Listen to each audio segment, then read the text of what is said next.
Assalamualaikum warahmatullahi wabarakatuh. Perkenalkan, nama saya Ahmad Tasep Nur Fadilah dengan ID CP027. Saya di sini akan membuat tutorial membuat database dan juga akan menjelaskan tentang navigasi audio.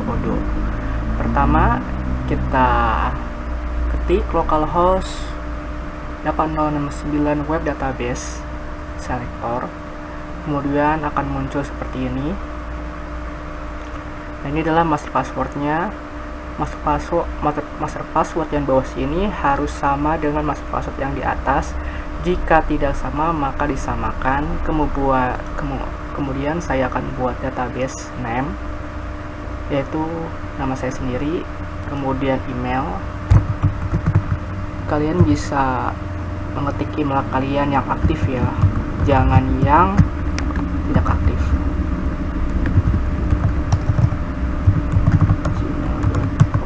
Kemudian di sini saya akan buat password.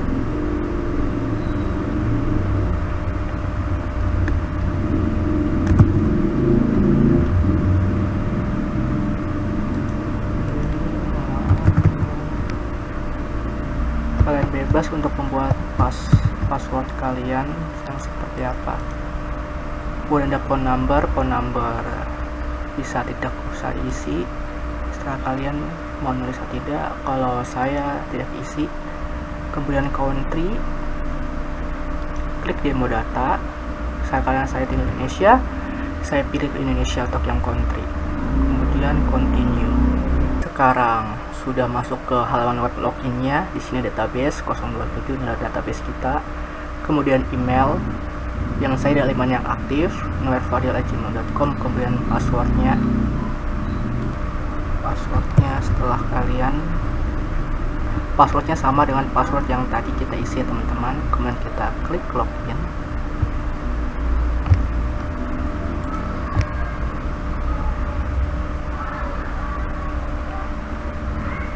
Kita tunggu untuk beberapa saat karena cukup lama teman-teman, jadi saya skip ya teman-teman. Ini adalah tampilan dari halaman web Odoo.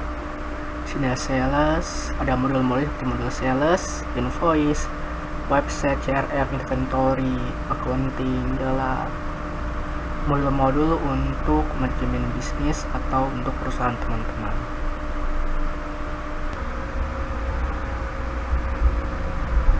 Oke, jadi teman-teman, kali ini kita akan membahas flowchart. Saat ini saya sudah menginstal modul sales, invoicing, inventory, dan forecast.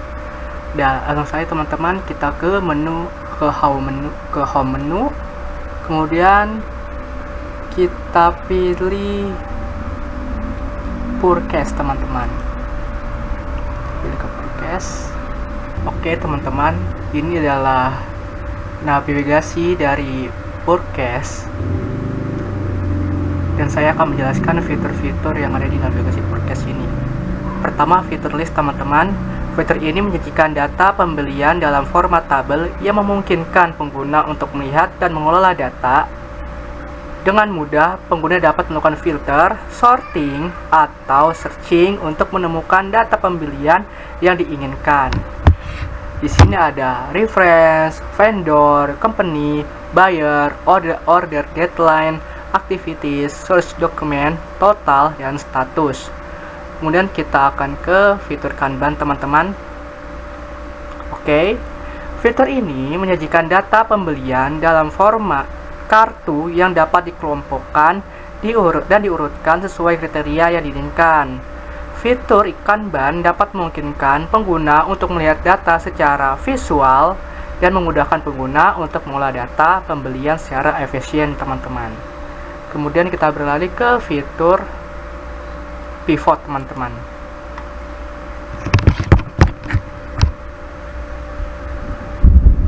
Pivot atau pivot table adalah fitur ini menyajikan data pembelian dalam format tabel dinamis teman-teman, yang memungkinkan pengguna untuk melakukan analisis data secara cepat dan efisien.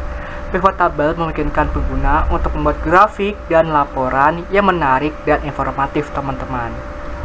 Kemudian kita akan beralih ke kalender teman-teman. Oke. Di kalender ini, fitur ini menyajikan data pembelian dalam format kalender yang memungkinkan pengguna untuk melihat jadwal pembelian secara visual dan terstruktur. Pengguna dapat melihat jadwal pembelian dalam rentang waktu tertentu dan mengelola jadwal pembelian dengan lebih efisien, teman-teman. Kemudian kita beralih ke fitur activity. Oke. Jadi teman-teman, fitur activity ini memungkinkan pengguna untuk mengelola aktivitas pembelian seperti tugas, jadwal, atau catatan. Fitur activity memungkinkan pengguna untuk mengatur aktivitas pembelian dan memastikan bahwa semua tugas terkait dengan pembelian selesai tepat waktu dan terkoordinasi dengan baik, teman-teman. Jadi begitulah fitur-fitur yang ada di navigasi Forecast ini, teman-teman. Oke teman-teman, selanjutnya kita akan mengaktifkan developer mode, teman-teman. Dan developer mode ini berguna agar bisa mengaktifkan metadata, teman-teman. Kemudian lalu kita ke home menu, kemudian kita ke setting, teman-teman. Coba tunggu sebentar. Oke, kita scroll ke bawah, teman-teman, ke developer tools. Untuk mengaktifkan developer mode, kita hanya perlu mengklik activate the developer mode, teman-teman. Kita klik. Oke. Activate developer mode berhasil. Karena jika berhasil, teman-teman, akan ada simbol atau logo kumbang di sini, teman-teman. Dan jika kita untuk tidak mengaktifkan developer mode lagi, kita hanya perlu kita ke home menu lagi, kita ke setting, lalu scroll ke bawah dan ke developer tools lagi, dan di sini ada deactive the developer mode, teman-teman. Kita hanya klik saja untuk menonaktifkan developer mode. Selesai. Maka jika sudah dinonaktifkan developer mode, maka simbol atau logo kumbang ini sudah tidak ada, teman-teman. Jadi begitu caranya untuk mengaktifkan developer mode. Oke teman-teman, selanjutnya kita akan mengakses view metadata. Dan salah satu cara untuk mengakses view metadata adalah dengan aktivasi developer mode yang sudah kita lakukan tadi. Oke, pertama kita ke home menu, lalu ke inventory, kemudian kita ke operation, lalu ke transfer, teman-teman. Oke, lalu kita klik akses yang mau kita lihat view metadatanya, kita klik 2 kali, lalu kita ke logo atau simbol kumbang ini, teman-teman. Kita klik 2 kali, teman-teman.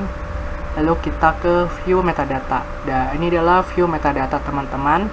Dan untuk view metadata sendiri ada pada Odoo Mobile Inventory berisi informasi mengenai pengaturan dan history update dari view pada modul inventory Odoo. Dan ini adalah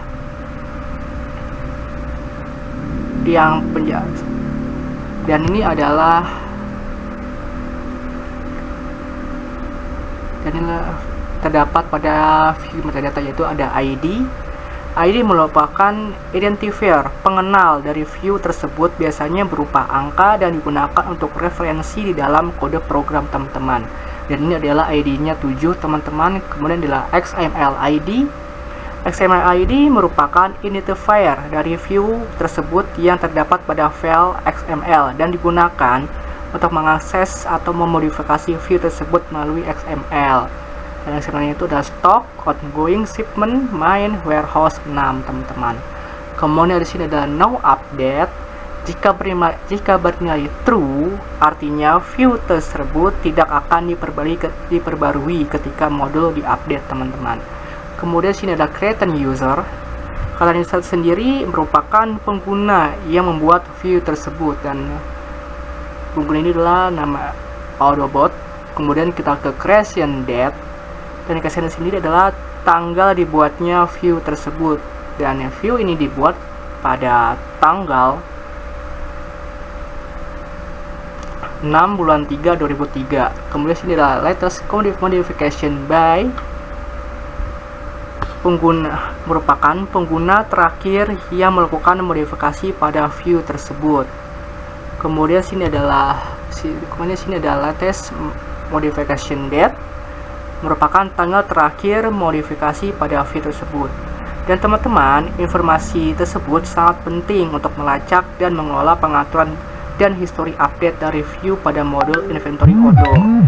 Dengan memahami informasi tersebut, pengguna dapat dengan mudah memodifikasi dan mengolah tampilan data pada modul inventory Odoo dengan lebih efisien dan terstruktur, teman-teman. Dan cukup segitu saja untuk view metadata, teman-teman. Oke teman-teman, kemudian saya akan menjelaskan tentang search view, filter, dan group by, teman-teman. Kemudian kita ke menu transfer lagi. Oke, di search view ini teman-teman adalah tampilan ini yang teman-teman yang ada kaca yang seperti ada kaca pembesarnya, dan juga ada di Google Chrome juga ada ini yang kayak gini. Dan search view ini adalah tampilan yang memungkinkan pengguna untuk melakukan pencarian data inventory dengan mudah. Dan pada search view juga teman-teman, pengguna dapat memasukkan kata kunci atau kriteria pencarian lainnya untuk menemukan data inventory yang diinginkan, teman-teman. Dan search view pada modul inventory Odoo biasanya terletak pada bagian atas samping dari tampilan data, teman-teman, seperti ini. Kita search transfer. Oh, tidak ada ya, teman-teman. Kemudian kita ke penjelasan filter, teman-teman. Oke, filter merupakan fitur yang memungkinkan pengguna untuk menyaring data inventory berdasarkan kriteria tertentu. Dan pada modul inventory Odoo, teman-teman, filter dapat digunakan untuk menyaring data berdasarkan kategori produk, lokasi penyimpanan, status, dan lainnya sebagainya. Filter dapat membantu pengguna Odoo untuk menemukan data inventory yang dibutuhkan dengan cepat dan efisien, teman-teman. Oke, kita cari data inventory yang sudah ready transfer. Oh, di sini ada yang sudah ready. Kemudian kalau misalnya kita klik ke waiting,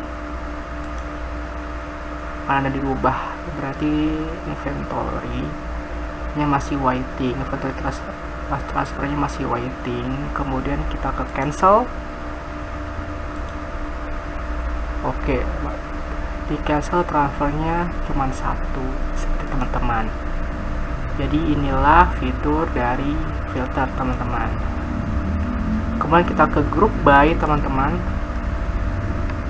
Oke, group by sendiri adalah merupakan fitur yang memungkinkan pengguna untuk mengelompokkan data inventory berdasarkan kriteria tertentu. Pada modul inventory Odoo, group by dapat digunakan untuk mengelompokkan data inventory berdasarkan kategori, produk, lokasi penyimpanan, tanggal, dan lain sebagainya. Group by dapat bantu pengguna menganalisis dan memahami data inventory dengan lebih baik dan efisien, teman-teman. Kita ke status coba. Oh, di sini ada grup-grup seperti ready, cancel, waiting, done, dan draft. Oke, kemudian coba kita ke quarter. Statusnya ke quarter.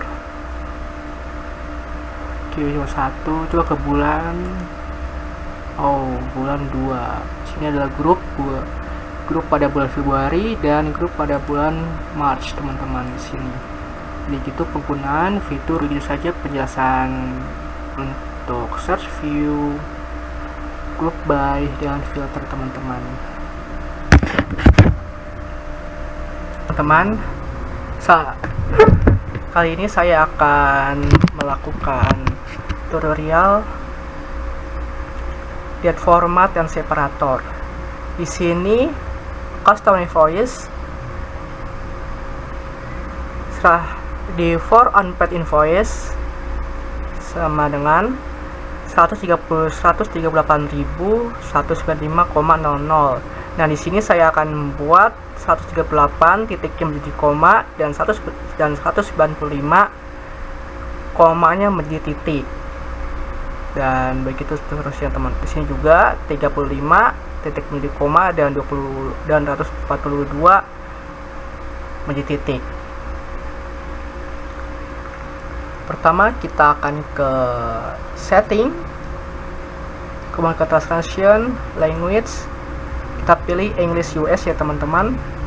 Lalu di decimal separator kita dari koma kita ke titik, dan thousand separator dari titik ke koma teman-teman. Oke, kita save.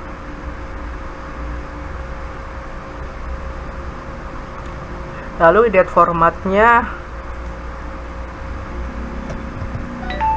kita dari day ke M ke moon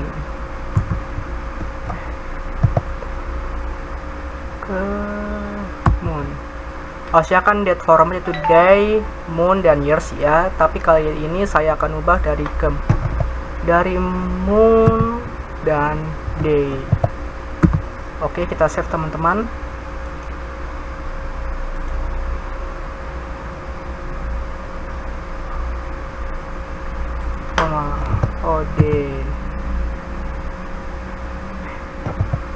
M. Oke, benar tadi. Oke, lalu kita ke accounting teman-teman. Oke, berubah kan teman-teman, di for unpaid invoice yang tadinya 178 titik harus menjadi koma, dan 198 harusnya koma di titik, dan one late invoice ya 35 harusnya di titik sekarang menjadi koma, dan 42 tadinya koma sekarang di titik. Oke, berlanjut sampai yang ke bawah teman-teman, seperti itu ke bank juga. Dan karena sini tidak ada bulan dan tanggal bulan dan tahunnya, maka saya akan tutup tutorial kali ini. Kurang lebih maaf. Wassalamualaikum warahmatullahi wabarakatuh.